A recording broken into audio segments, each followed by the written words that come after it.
Adegan penyiksaan yang kejam dan tak manusiawi ini ternyata pernah terjadi dalam sejarah. Itu juga sejarah tergelap yang ingin disembunyikan Jepang. Ini adalah pulau neraka paling terkenal di Jepang, Pulau Hashima. Karena dari luar terlihat seperti kapal perang. Tapi namanya, Pulau Neraka.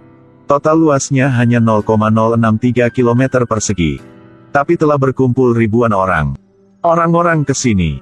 Ada pekerja China dan Korea ditangkap. Dan juga orang biasa yang tertipu ke pulau ini. Tapi siapapun itu. Ketika ke pulau ini akan dibagi menjadi wanita dan pria. Wanita dibawa ke rumah bordil. Bahkan anak kecil juga tak abaikan. Sedangkan pria itu dibawa ke sumur minyak sangat dalam sehingga tak bisa melihat dasarnya. Sumur minyak mendalam hingga beberapa ribu meter. Ditambang yang penuh dengan gas batu bara dan batu yang jatuh. Dalam lingkungan suhu tinggi hingga 45 derajat. Mereka dipaksa bekerja sepanjang hari bahkan pada malam hari. Nasi tak cukup untuk makan.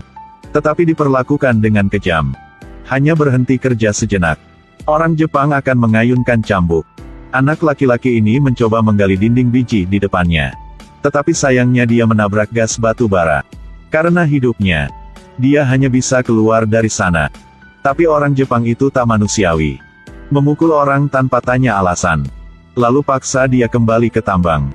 Anak laki-laki itu tak berani melawan. Sangat cepat gas bocor menyebabkan getaran besar. Anak itu terkubur hidup-hidup di terowongan yang dalam. Setiap hari ada banyak orang mati di pulau ini. 3 pemuda berencana melarikan diri dari sini. Setiap orang membawa kayu gelondongan di belakang punggungnya. Asalkan aman untuk pergi ke laut. Akan mengandalkan daya angkat kayu gelondongan itu. Mengikuti pantai dan hanyut ke daratan. Tanpa diduga, tak lama setelah pergi. Salah satu di antaranya ditemukan. Ada cahaya yang menyinarinya. 2 lainnya bersembunyi di kegelapan dan tak berani berbicara. Hanya bisa melihat rekan terbunuh. Sangat sulit untuk sampai ke laut. Mereka berdua berusaha untuk berenang. Tapi saat ini, sebuah kapal bergegas ke depan. Mereka dipaksa ke bagian bawah kapal. Melihat perjuangan putus asa mereka. Orang Jepang di atas kapal sangat senang. Seperti sedang tonton drama. Tak lama kemudian, mereka telah menjadi 2 mayat yang dingin. Diseret ke pantai. Lalu, sekelompok orang lain yang tak mengetahui situasinya naik perahu ke pulau ini. Leader Lee dari jazz band adalah salah satunya. Dia mencurahkan seluruh hati dan energinya. Mengambil surat rekomendasi dari polisi. Bawa anak perempuan dan band musik ke kapal. Berpikir bahwa mereka dapat menghasilkan banyak uang di pulau ini. Tetapi kapalnya belum tiba. Tentara Jepang yang telah lama ditunggu-tunggu telah mengayunkan cambuk mereka. Pukul terus-menerus orang-orang di kapal. Kemudian bawa pergi semua wanita di kapal. Mereka dilucuti pakaiannya nunggu orang Jepang memeriksa. Bahkan seorang gadis kecil pun tak bisa melewatkannya. Malnyeon dengan sakit berbaring di batu ranjang. 2 kakinya dipisahkan oleh dokter. Orang-orang Jepang yang berdiri di sampingnya menunjukkan wajah sangat jijik. Para wanita ini akan segera menjadi mainan mereka. Di sini, pria juga dibawa ke tanah kosong untuk melakukan inspeksi. Pemimpin Lee masih belum ngerti apa yang sedang terjadi. Jelas datang ke sini untuk menghasilkan uang. Tetapi di sini jauh berbeda dari imajinasi mereka. Sangat cepat, orang Jepang mulai memeriksa mereka. Lepaskan pakaian, potong rambut, buang bedak detox. Setelah selesai memeriksa, wanita dibawa ke bordil. Sedangkan pria dibawa ke tempat tinggal pekerja. 5-6 orang dalam sekamar yang kecil. Tanah yang terendam air. Makanan penuh kecoa. Tapi mereka tak berani mengeluh setengah kalimat. Setelah selesai makan, mulai mengubur kepala dalam pekerjaan lagi. Lingkungan kerja di tambang sangat buruk. Setiap hari ada banyak hal terjadi. Kematian telah menjadi begitu biasa saja. Sedangkan kehidupan wanita juga sangat menyedihkan. Pada malam, mereka harus riasan mencolok. Dipaksa minum alkohol untuk menghibur orang Jepang. Anak perempuan pemimpin Lee dan Malnyeon juga di dalamnya. Lihat wajahnya yang gemetar, takut dan menangis. Malnyeon lihat gadis kecil itu menggelengkan kepalanya untuk memberi isyarat untuk tak memprotes. Kemudian orang Jepang meletakkan tangan mereka di belakang lehernya. Dia menutup matanya. Paksa dirinya harus tenang. Dia tahu, hanya saja tindakan yang tak memuaskan mereka. Kemungkinan besar dia akan kehilangan nyawanya. Saat ini orang Jepang membuka sebuah lagu. Gadis kecil Sohee itu tiba-tiba menjadi tertarik. Berdiri di atas panggung dan mulai tampil. Dia ingin memberitahu semua orang bahwa lagu ini dinyanyikan olehnya. Selain itu, dia bisa menari mengikuti musik untuk membuat orang Jepang bahagia. Untungnya, gadis kecil itu berhasil. Dan akhirnya membantu ayahnya dan bandnya keluar dari tambang biji. Pergi ke warung minum untuk tampil bagi orang Jepang. Melihat putrinya berdiri di sebelah orang Jepang. Pemimpinnya mengatupkan giginya. Dan memaksakan senyum. Tidak peduli apa.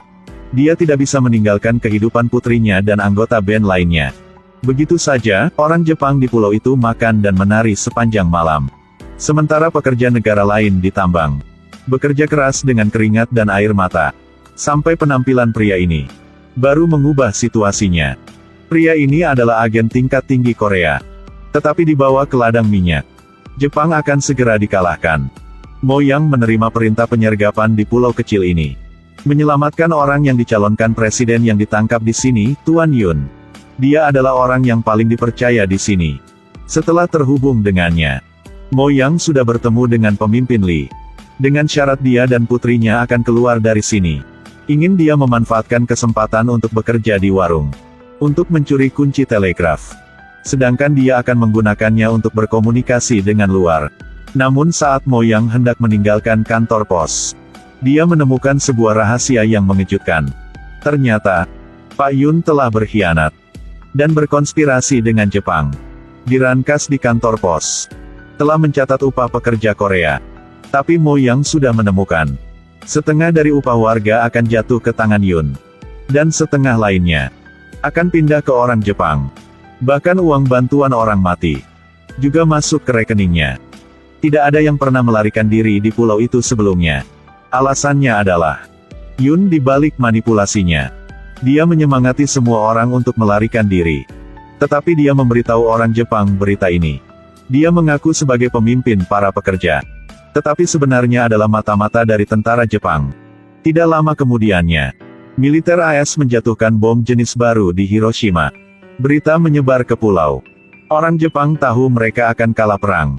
Untuk menyembunyikan kejahatannya, mereka memutuskan untuk mengubur hidup semua pekerja. Menghancurkan semua bukti dan saksi. Pada malam, ketika mendengar berita itu, Yun mulai mencuci otak semua orang. Mo Yang berdiri dan memberitahu penjahatannya. Dan katakan kepada semua orang bahwa tentara Amerika telah mengambil wilayah Okinawa. Tentara Jepang akan dikalahkan. Jadi mereka mau mengubur semua orang di pulau. Jika memasuki tambang besok, itu berarti menempuh jalan kematian. Pada saat ini, pemimpin Lee juga mengambil buku itu untuk bersaksi. Di sana juga ada banyak orang lain. Juga sudah langsung melihat Yun membunuh sahabat mereka. Tidak ada yang percaya padanya. Tiba-tiba dia menjadi musuh semua orang. Dia menangani pengkhianat ini di depan semua orang. Lalu dia menyarankan semua orang melarikan diri bersama. Hanya perlu tangkap saja kapal yang berlabuh di dermaga. Akan dapat kesempatan berhasil. Jika tidak ingin mati, mereka dapat mempertaruhkan hidupnya kali ini. Saat ini, ada anak laki-laki sudah mendukung rencananya. Lihat begitu, semua orang sudah ikutinya. Sesuai dengan rencana Mo Yang. Setelah membagi kelompok, mulailah mengungsi keluar dengan tertib. Tak disangka, di tengah jalan, ditemukan oleh tentara Jepang. Setelah suar ditembakkan, semua buronan ditemukan. Semua orang jadi panik. Berlomba memanjat badan tangga besi yang diletakkan di luar tembok. Tetapi semakin cepat mereka terburu-buru, semakin mengacaukannya. Tentara Jepang mulai menembak. Beberapa orang tertembak. Beberapa orang terus menghindari peluru, lalu mereka kehilangan tangan dan jatuh ke laut. Dengan cepat tangga besi tidak bisa tahan lagi sehingga sudah patah. Tentara Jepang terus menyerang. Dan bersumpah untuk membunuh semua orang. Pada saat ini, pemimpin berusaha mengangkat tangga besi. Lihat begitu orang-orang yang melarikan diri juga datang untuk membantunya.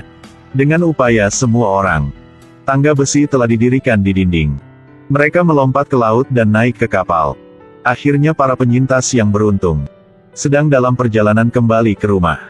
Di dunia pra-modern, Pulau Hashima adalah daerah pertambangan utama Jepang. Tapi pulau yang dianggap sebagai kebanggaan negara ini adalah mimpi buruk bagi banyak orang Cina dan Korea.